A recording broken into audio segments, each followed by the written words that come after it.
ನಮಸ್ಕಾರ ಸ್ನೇಹಿತರೆ, welcome back to our YouTube channel. ಅತಿ ಸುಲಭವಾಗಿ ಗೋಧಿ ಹುಗ್ಗಿ ಮಾಡೋದು ಹೆಂಗಂತಂದು ನೋಡ್ಕೊಳ್ಳೋಣ ಬರ್ರಿ. ನಾಳೆ ಗೋಧಿ ಹುಗ್ಗಿ ಮಾಡ್ತೀವಂದ್ರೆ ಇವತ್ತು ರಾತ್ರಿ ಹಂಗನ ನಾವು ಗೋಧಿ ನೆನೆಕೋಬೇಕಾಕತ್ರಿ. ಕುಟ್ಟಿದ ಗೋಧಿನ ನಾವು ಉಗುರು ಬೆಚ್ಚನಾಗಿ ನೀರಿಗೆ ನೆನೆ ಹಾಕ್ಕೊಂಡು ಬೆಳಿಗ್ಗೆ ಅವನ್ನ ಸ್ವಲ್ಪ ತೊಳ್ಕೊಂಡು ಮಿಕ್ಸಿ ಜಾರಿಗೆ ಹಾಕ್ಕೋಬೇಕ್ರಿ.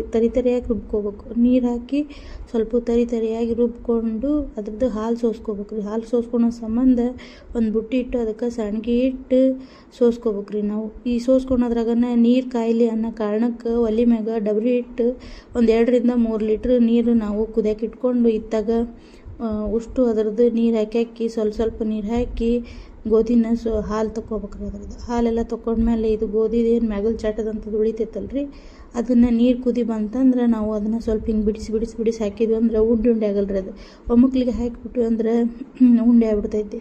ಹಾಗಾಗಿ ಸ್ವಲ್ಪ ಬಿಡಿಸಿ ಹಾಕಿ ಹಿಂಗೆ ತಿರುಕೊಂತ ಸ್ವಲ್ಪ ತಿರುವಿದ್ವಿ ಅಂದ್ರೆ ಉಂಡೆ ಇದ್ದದ್ದನ್ನು ಒಡೆದು ಹೋಗ್ತೈತ್ರಿ.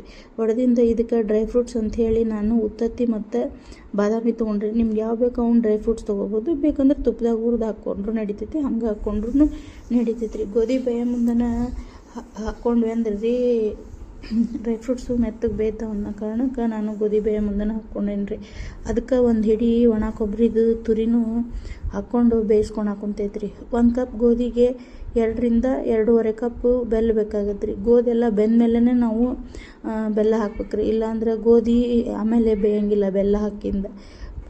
ಬೆಲ್ಲೆಲ್ಲ ಕರಗಿದ ಮೇಲೆ ಅದು ಕುದಿಯಾಕೆ ಕರೆಕ್ಟಾಗಿ ಎಲ್ಲ ಕುದ್ಮೇಲೆ ಅದಕ್ಕೆ ಲಾಸ್ಟಿಗೆ ನಾವು ಹಾಲು ಹಾಕಿ ತಿರುವಿ ಒಂದು 5 ನಿಮಿಷ ಬೇಯಿಸ್ಕೊಂಡ್ರೆ ಗೋಧಿ ಹುಗ್ಗಿ ರೆಡಿ ಆಯ್ತು ನೋಡ್ರಿ.